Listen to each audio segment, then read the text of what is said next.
Você já se perguntou por que sua vida espiritual parece travada, mesmo você orando, indo à igreja e ouvindo mensagens toda semana? E se eu te disser que o problema não é falta de fé, mas sim excesso de conforto? Há 300 anos, um homem comum descobriu um segredo espiritual que mudou uma nação inteira. O nome dele era John Wesley.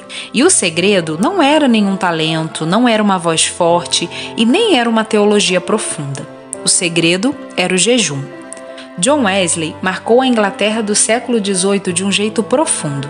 Muita gente conhece seus sermões fortes, mas poucos sabem que a força do seu ministério vinha de uma fome que comida nenhuma resolvia. Ele era baixo, magro, viajou milhares de quilômetros a cavalo e pregou dezenas de milhares de vezes. Então, de onde vinha tanta energia? E eu te respondo: do jejum constante. Para Wesley, jejuar não era algo opcional, era parte da vida cristã. Na época dele, a Inglaterra estava espiritualmente fria. Igrejas vazias, vícios espalhados, muita pobreza e uma fé só de aparência. Wesley entendeu que não adiantava falar bonito se as pessoas não tivessem o corpo dominado pelo espírito. Ele dizia: quem não controla o estômago, dificilmente vai controlar a língua ou pensamentos e desejos. Por isso, ele criou uma rotina firme. Wesley jejuava todas as quartas e sextas-feiras. Não dependia de sentir vontade. Começava o jejum na noite anterior e só voltava a comer no meio da tarde do dia seguinte. Fez isso por mais de 60 anos, estivesse cansado, doente, viajando ou em casa. O tempo das refeições virava tempo de oração e leitura da Bíblia. Para ele, o jejum limpava a alma. O excesso de comida e conforto deixava a pessoa pesada por dentro e menos sensível à voz de Deus. Quando lia a Bíblia em jejum, não buscava informação, buscava mudança. Ele se perguntava: o que Deus quer mudar em mim hoje? Que pecado eu preciso abandonar agora? Wesley também ligava o jejum ao cuidado com os pobres. O dinheiro que ele economizava ao não comer era dado a quem precisava. Ele dizia que jejuar sem ajudar o necessitado era só dieta com aparência religiosa. Essa prática ajudou a criar escolas, orfanatos e apoio aos doentes. Para Wesley, santidade pessoal e ajuda ao próximo andavam juntas. Ele ensinava que jejum sem depender do Espírito Santo é só passar fome. Antes de estudar a Bíblia, ele orava pedindo entendimento. Estudava muito, mas com humildade. Dizia que estudar sem Deus é como ter olhos abertos no escuro. Você vê letras, mas não entende a verdade. Para ele, a fome do jejum lembrava a fome por Deus. O desconforto virava oração. Ele chamava o jejum de oração do corpo, e isso gerou um movimento real visto na vida das pessoas. Wesley alertava também sobre o orgulho. O jejum precisava tornar as pessoas mais amorosas. Se deixasse alguém irritado, então estava errado. Hoje, vivemos buscando conforto o tempo todo. Wesley nos desafia a retomar o controle da vontade e buscar a presença de Deus com disciplina, começando com o que é possível fazer agora. Wesley não via o jejum como peso, mas como privilégio. Para ele, ficar sem comer era uma forma prática de lembrar que a maior necessidade do ser humano não é pão, é a presença de Deus. Quando a fome apertava, ele não corria para a comida, ele se ajoelhava para orar. O desconforto virava um combustível espiritual. Enquanto a mente falava com Deus em palavras, o corpo falava por meio da renúncia. Essa prática constante moldou o caráter dele. As pessoas percebiam algo diferente em Wesley e também nos seus seguidores. Não era propaganda, era vida real acontecendo e transformada. Muitos começaram a seguir o mesmo padrão. O movimento metodista cresceu não por estratégias modernas, mas porque havia poder espiritual verdadeiro. Pessoas que viviam em vícios e miséria começaram a mudar de vida. Famílias foram restauradas e comunidades inteiras sentiram os efeitos dessa disciplina simples e profunda. Mas Wesley sempre fazia um alerta importante. O maior perigo do jejum é o orgulho. A pessoa pode começar a se achar mais santa do que as outras.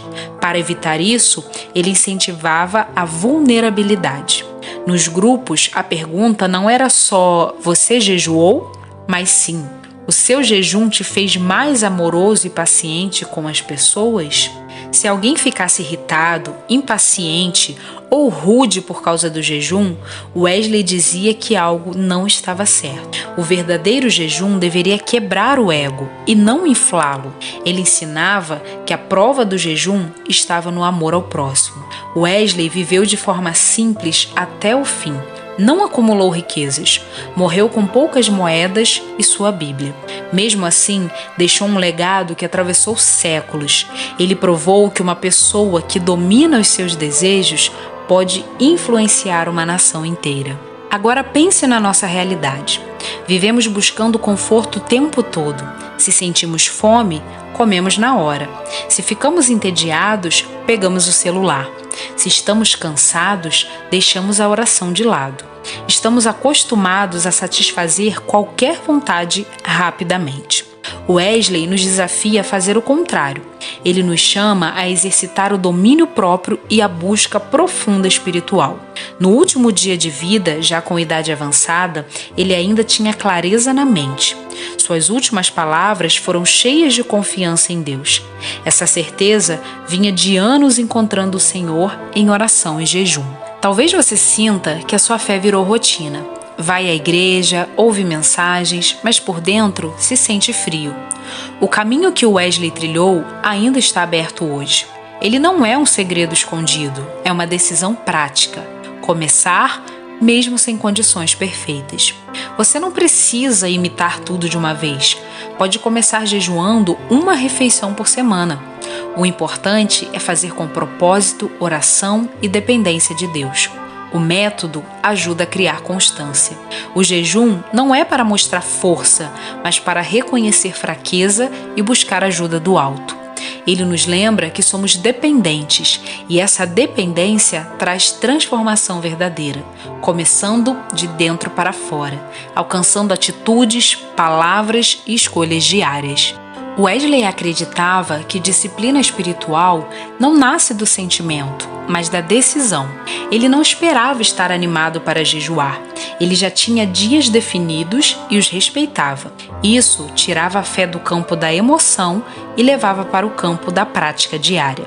Para ele, constância valia mais do que entusiasmo passageiro. Além disso, Wesley mantinha equilíbrio. Ele sabia que o corpo tem limites. Quando estava muito fraco, adaptava o jejum, mas não abandonava o propósito. O foco não era sofrer, mas buscar a Deus com sinceridade. A disciplina servia ao espírito, não ao orgulho. Ele também ensinava que o jejum ajuda a organizar prioridades. Quando a pessoa aprende a dizer não para a comida por algumas horas, fica mais fácil dizer não para outros impulsos errados. O domínio próprio, treinado no jejum, se espalha para outras áreas da nossa vida. Hoje, muitas pessoas querem crescimento espiritual sem abrir mão do conforto. Querem sentir Deus, mas não querem mudar a rotina. Wesley mostra que a transformação começa quando a pessoa decide sair da zona de conforto e criar um espaço para Deus agir. Ele também nos ensina que o jejum não é sobre a quantidade de dias, mas sobre sinceridade. Não adianta ficar muitas horas sem comer e continuar com o coração duro. O objetivo é ficar mais sensível, mais humilde e mais disposto a obedecer. Wesley nos lembra que o jejum prepara o coração para ouvir melhor a Deus. Quando a mente está menos distraída com comida e conforto, fica mais fácil perceber a direção divina. O silêncio do jejum abre espaço para ouvir a voz de Deus. A mensagem que fica é clara: o jejum não é um fim em si mesmo, mas um caminho para um relacionamento mais profundo com Deus. Ele nos ensina a depender menos do que é material e mais do que é espiritual. Se você deseja uma fé mais viva, mais firme e mais prática, pode começar aplicando esse princípio na sua rotina. Separe um tempo, abra mão de uma refeição. Ore, leia a Bíblia e permita que Deus fale ao seu coração.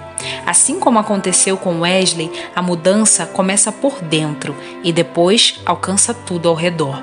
Uma vida disciplinada diante de Deus pode tocar muitas outras vidas, mesmo sem grandes recursos, apenas com uma fidelidade diária. Através do jejum, vícios podem ser abandonados, relacionamentos podem ser restaurados e a fé deixa de ser apenas uma teoria. E aquilo que começou no secreto aparece nas atitudes do nosso dia a dia.